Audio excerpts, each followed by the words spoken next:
आजच्या या मंगलमय प्रसंगी सदावान बौद्ध परिवार, सदावर्ती परिवार या सदावर्ती परिवारामध्ये आयुष्यमान बौद्ध उपासक अभिजित सदावर्ते आणि त्यांच्या धर्मपत्नी बौद्ध उपासिका स्नेहल सदावर्ते या स्नेहलबाईच्या गर्भसंस्कार विधीच्या निमित्तानं पूजनीय भिक्खू संघाच्या हस्ते आपण या ठिकाणी सुरुवातीलाच त्रिशरणासह पंचशील बुद्ध पूजापाठ वंदना त्रिरत्न वंदना महत्वाचे सुत्तपठण या ठिकाणी आपण सर्वांनी ग्रहण केलेलं आहे। या कार्यक्रमाच्या निमित्तानं बोलेंगे म्हणजे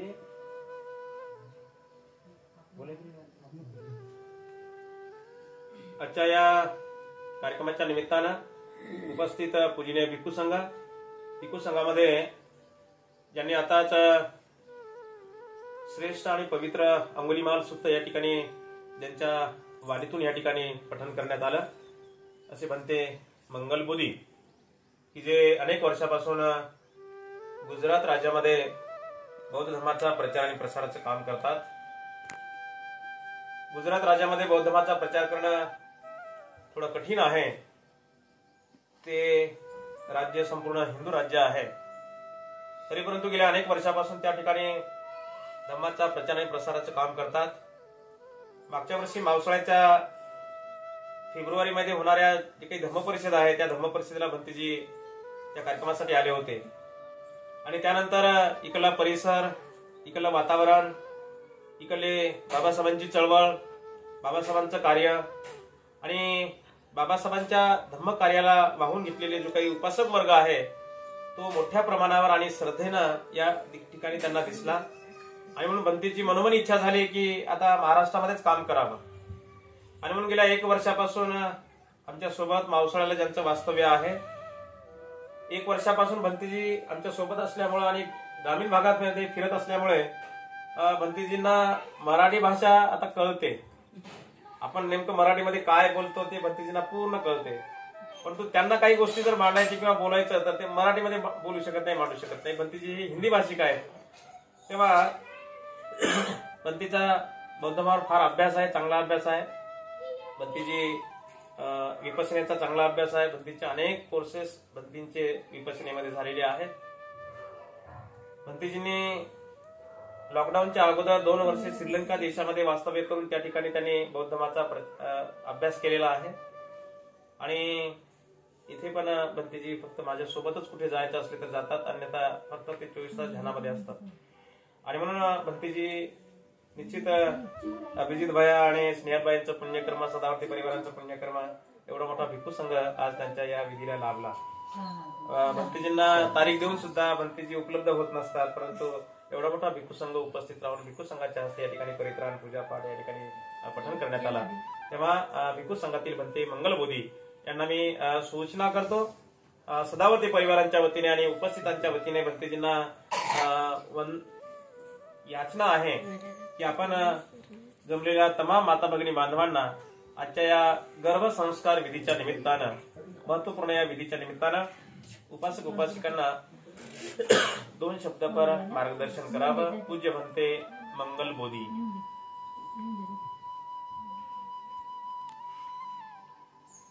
सुखी भवेयं निदुःखो अहं नित्यं अहं विय हिता च मे सुखी होन्तु मजता च यवे।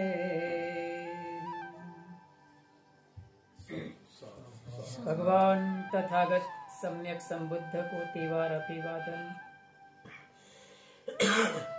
डॉक्टर बाबा साहब भीमराव आंबेडकर, यहाँ उपस्थित गुरुवर्य भदंत प्रज्ञा बोधी जी, उपस्थित समस्त भिक्षु संघ और आप सब श्रद्धावान परिवार, बात है श्रावस्ती नगरी की। एक शिशु का जन्म होता है। श्रावस्ती नगरी में एक शिशु का जन्म होता है और जैसे ही उसका जन्म होता है तो पूरी श्रावस्ती में जो राजा और राजघराने होते हैं उसमें अचानक सबके मन में एक युद्ध की स्थिति उपस्थित हो जाती है और एक दूसरे राजे महाराजे हथियार खींचते हैं और हथियार निकल आते हैं, लेकिन होता यह है कि युद्ध होता नहीं है। युद्ध की नौबत उपस्थित हो गई थी लेकिन युद्ध हुआ नहीं। इसी कारण से जो शिशु जन्मा था उसका नाम पड़ा अहिंसक। क्या पड़ा? अहिंसक। उसका नाम पड़ा अहिंसक। और अहिंसक इसीलिए नाम पड़ा कि उसका जन्म के साथ युद्ध की स्थिति उत्पन्न हुई लेकिन युद्ध हुआ नहीं। तो ये छोटा सा बच्चा धीरे धीरे बड़ा होता है और उसे स्कूल में भेजा जाता है, क्योंकि जो बच्चा था वो एक गरीब घराने से था। तो इसीलिए उसको जब पढ़ाई पर रखा जाता है अपने गुरु के पास, तो दूसरे सब बच्चे जो धनवान के होते हैं वो तो फीस देकर पढ़ाई करते थे, पैसा देकर पढ़ाई करते थे, लेकिन उसके पास फीस देने के लिए, चार्ज देने के लिए कुछ भी नहीं था। वो एक अंतेवासी के रूप में कुछ सेवा शुश्रूषा करके वो गुरु के साथ निवास करता था और पढ़ाई करता था।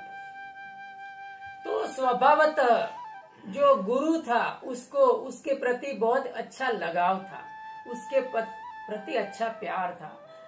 ये बात दूसरे लोगों को अच्छी नहीं लगती। होता है ना, ये जगत में हम देखते हैं कि कोई भी इंसान जब भी ऊपर चढ़ता है तो उसके हाथ खींचकर ऊपर उठाने वाले लोग कम होते हैं, लेकिन टांगे खींचकर नीचे गिराने वाले लोग ज्यादा होते हैं। तो अंगुलीमाल के साथ भी यही बात हुई। उसको गिराने के लिए उसके जो दूसरे विद्यार्थी थे वो तत्पर रहते थे। तो अंगुलीमाल को बदनाम करने के लिए तरह तरह के पैंतरे किए जाते थे सब विद्यार्थियों के द्वारा, लेकिन वो सफल नहीं होते थे। तो उन्होंने एक अजीब प्रकार का पैंतरा किया और वो सफल हो गए। उन्होंने क्या उपाय किया, क्या षड्यंत्र किया? जो गुरु था उनके घर पर वो जब पढ़ाई करने जाते थे तो उनका धर्म पत्नी भी थी गुरु की। तो उनके साथ वो अंगुलीमाल को बदनाम किया गया और उसके गुरु के कान में ऐसा जहर डाला गया कि अंगुलीमाल आपकी अनुपस्थिति में ऐसा ऐसा पाप कर्म करता है, ऐसा ऐसा वो खराब कर्म करता है। तो उसका जो शिक्षक था, यह एक प्रकार का हमारा साइकोलॉजिकल इफेक्ट है कि किसी भी बात को आप एक बार कहेंगे आदमी आसानी से नहीं मानेगा, वही बात दूसरा आदमी कहेगा तो उसको थोड़ा सा शंका जन्मेगा, तीसरा आदमी कहेगा थोड़ा सा शंका, ऐसा होते होते होते वो बात झूठ होगी, वो सच हो जाएगी, उसको सच लगने लगेगा। तो बार बार की उनको कहने पर उसके जो शिक्षक था उसको सच लगने लगा। तो वो अंगुलीमाल था उसके प्रति उसको बड़ा ही जहर हो गया, उसको उसके प्रति द्वेष हो गया। अभी स्कूल छूटने का माने ये गुरुकुल है वो छोड़ने का समय हो गया, तो सब लोग दक्षिणा दे देकर विदाई होने लगे, लेकिन अंगुलीमाल के पास कुछ भी नहीं था। तो जो शिक्षक था, गुरु था, उनको द्वेष के कारण वो अंगुलीमाल को कहता है कि दक्षिणा के रूप में ये कुछ भी नहीं देगा तो उसको मैं कैसे खत्म करूं, उसको कैसे मैं अपना बदला लूं। तो वो अंगुलीमाल को, वो जो अहिंसक था उसका नाम अहिंसक, तो कहते हैं वो कि अंगुलीमाल तुम 1000 लोगों को मारो, यही तुम्हारी दक्षिणा है। यही कारण से अंगुलीमाल पैदा हो गया, अहिंसक में से भयानक अंगुलीमाल हो गया। तो अंगुलीमाल, अभी देखिए उनका हम दुर्गुण देखते हैं, लेकिन उसका आप सद्गुण देखेंगे तो पता चलेगा कि वो कितना तो निष्ठावान था अपने गुरु के प्रति। उसके मन में हिंसा का भाव नहीं था, उसको तो अपने गुरु को दक्षिणा देना था। फिर क्या बात, फिर वो तो चला गया जंगल में श्रावस्ती के, और जिस किसी को भी देखता था उसको मार देता था। और शुरुआत में उसे उसकी गिनती करने में तकलीफ होती थी, तो वो उसकी गिनती भूल जाता था। तो वो क्या करता था, अंगूठा काट के रख लेता था कहीं पर। तो दूसरी मुसीबत खड़ी होती थी कि अंगूठा कोई भी जीव जंतु, कीड़ी मकोड़े उठा कर ले जाते थे। तो उसने क्या किया, अंगूठे को सीकर गले में धारण करना शुरू कर दिया। उसी के आधार पर उसका नाम पड़ गया अंगुलीमाल। और हम सब जानते हैं कि संसार में, पूरी दुनिया में कोई इक्का दुक्का आदमी, समझदार आदमी ऐसा होगा जो कि अंगुलीमाल के नाम से परिचित नहीं होगा। हम छोटे शायद स्कूल में, मैं जब छोटा था तो स्कूल में जो पाठ्य पुस्तक होता है उसमें भी उसकी कहानी आती थी, तब से हम अंगुलीमाल से परिचित हैं। अंगुलीमाल भयानक हो गया, सब लोगों को मारने लगा। तो एक समय की बात है, उसकी जो माता थी, वो एक समय उसको लगता है कि मेरा बेटा भटक गया है, तो उसको बचाने के लिए वो जंगल की तरफ जाती है। दूसरी तरफ उसने 999 लोगों को मार दिया था, सिर्फ एक ही आदमी बचा था मारने के लिए। तो बड़ा ही वो व्याकुल था कि कौन, और लोग उधर से आना जाना बंद हो गए थे। वो अंगुलीमाल इतना तो भयानक हो गया था कि लोगों का आना जाना उधर बंद हो गया था। तो उसकी माता जब जाती है तो उसकी माता को देखकर उसको लगता है कि इसको भी मैं मारकर जल्दी से मेरा प्रण को पूरा करूं और मेरी दक्षिणा को पूरा करूं। दूसरी तरफ भगवान बुद्ध अपने बोधि चक्षु से देखते हैं कि ये अंगुलीमाल बेचारा भटक गया है, अगर वो उसकी माता को मार देता है तो उसका मुक्ति कभी नहीं हो सकता। याद रखिएगा, 4 प्रकार के कर्म है, वो मुक्ति में बाधा बन जाते हैं, वो कभी इंसान मुक्त नहीं हो सकता है। एक माता पिता की जो हत्या करता है, अरहंत का या तो बुद्ध का जो खून निकालता है, जो संघ में भेद करता है, और एक और है ऐसा जो 4 प्रकार का जो पाप कर्म करता है, उसका मुक्ति कभी नहीं होता है। तो भगवान बुद्ध देखते हैं कि ये अंगुलीमाल है, वो बड़ा ही पुण्य पारमी वाला था।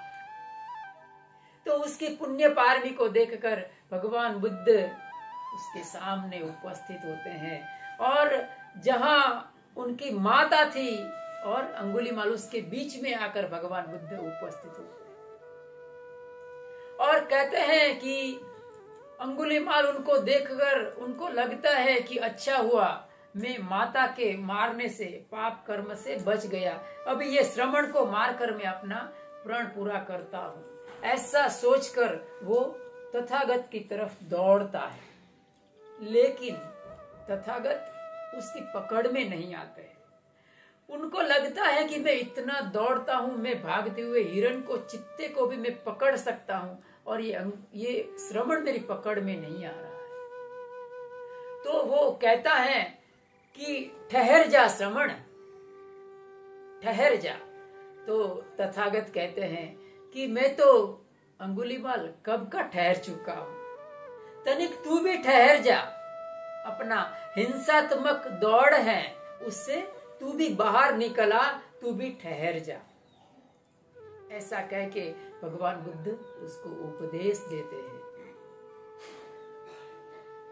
उखित खगमति हत्ति सदारुणंतम दावंति योजन पथंगुलिमालवंतम्।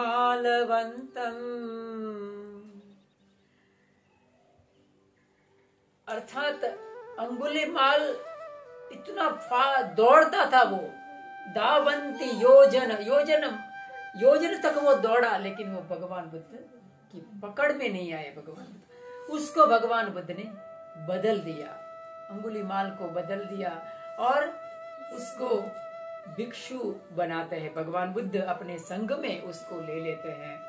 तो उधर सब भिक्षु संघ के साथ अंगुलिमाल भी बैठा है और सब धम्म परिषद में प्रसेनजित राजा, जो कि अंगुलिमाल को मारने के लिए आकाश पाताल एक कर चुके थे, वो भी बैठे थे। तो भगवान बुद्ध प्रसेनजित राजा को कहते हैं कि प्रसेनजित, क्या तुम ऐसा सोच सकते हो कि अंगुलिमाल बहुत सारे सैनिकों के साथ आया था और बहुत सारे हथियारबंद सैनिकों के साथ आया था। तो भगवान बुद्ध कहते हैं कि अंगुलिमाल, तुम इतने सैनिकों के साथ, हथियारों के साथ क्यों आए हो? तो वो कहते हैं प्रसेनजित कि भगवान, अंगुलिमाल का बहुत उपद्रव है, वो एक डाकू है और उसके त्रास से मैं इस तरह का सब प्रबंध करके आया हूँ। भगवान बुद्ध कहते हैं कि प्रसेनजित, अगर अंगुलिमाल जन्म लिया है तब से मैंने हिंसा नहीं की है, तो उस भगिनी का अच्छी तरह से शिशु को जन्म देगी। ये बात सही है? प्रश्न उपस्थित होना चाहिए। नहीं है, सही नहीं है, सही नहीं थी, पहली बार सही नहीं थी। कैसे?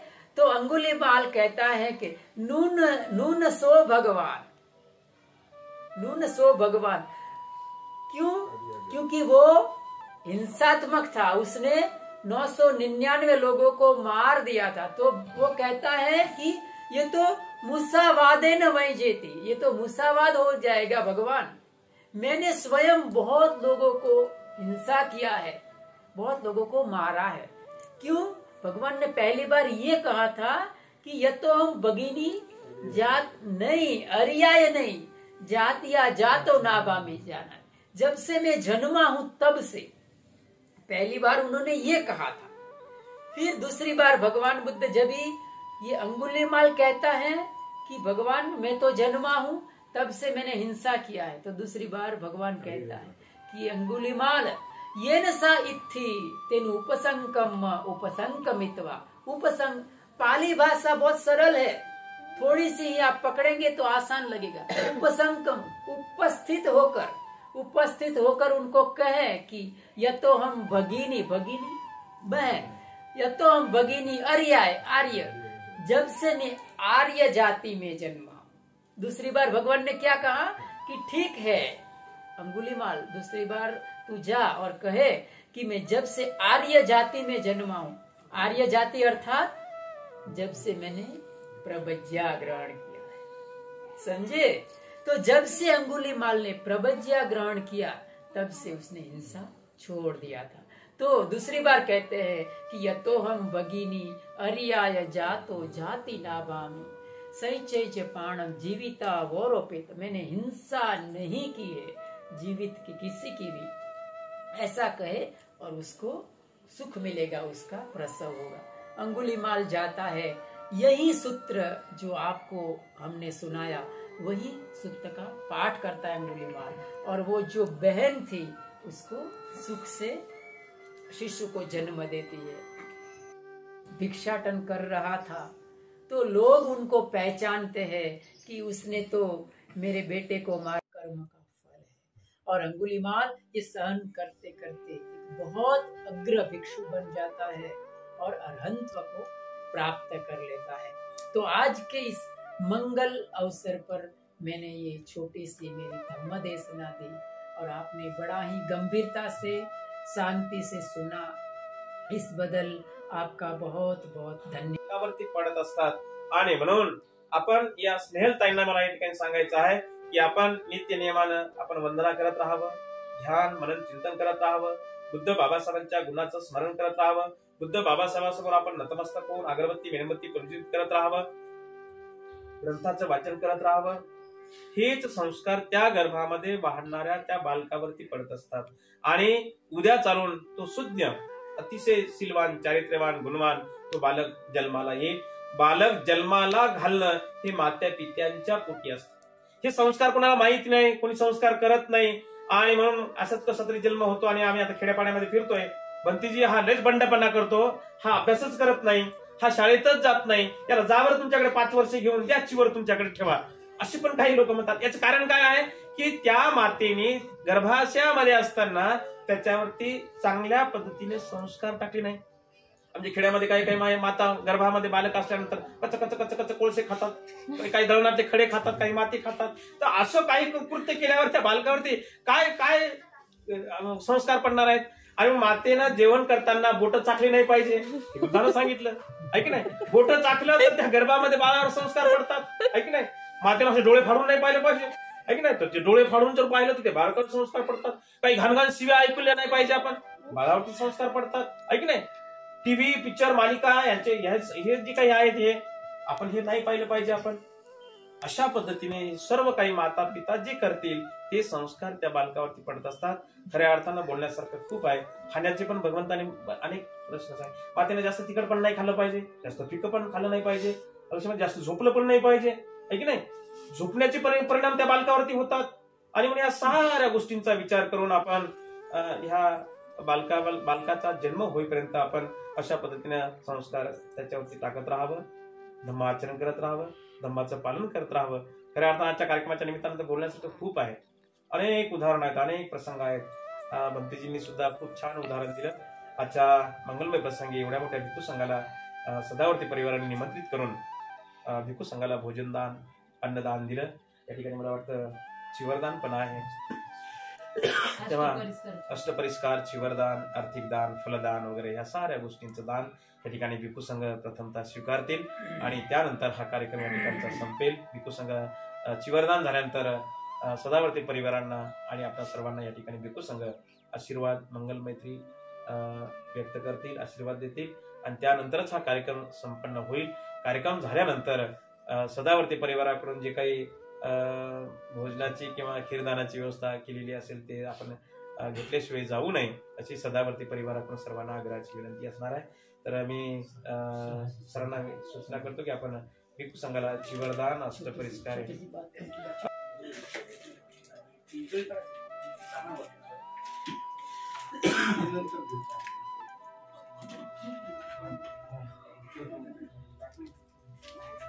अरहंत का खून है बंदे, अरहंत का खून करना, बुद्धा को चोट पहुंचाना, माता पिता का वध करना और भिक्खू में संघभेद करना, विचार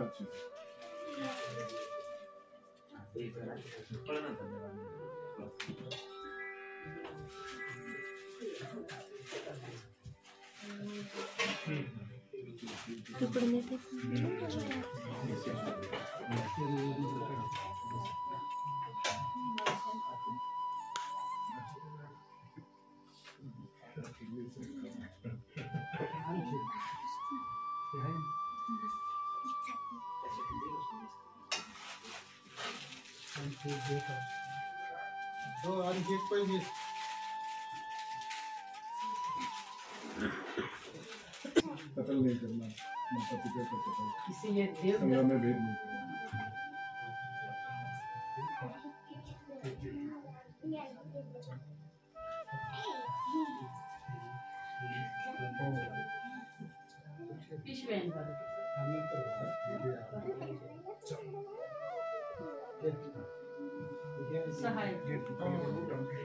सहाय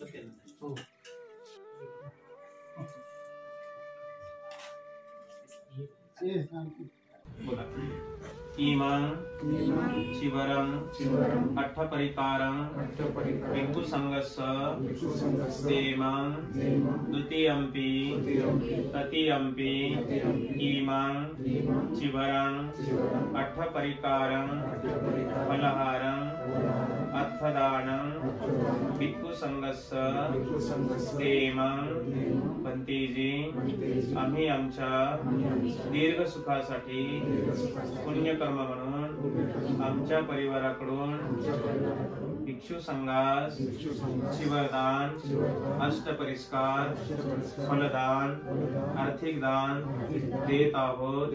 या दानाचा भिक्षू संघाने स्वीकार करावा अशी आम्ही दुसऱ्यांदा तिसऱ्यांदा विनंती करतो।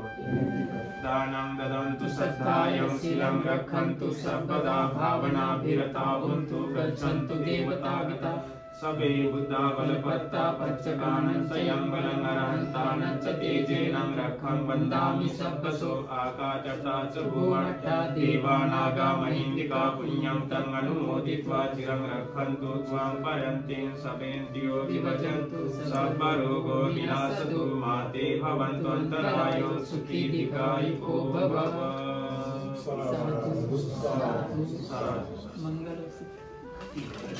धम्मं नमामि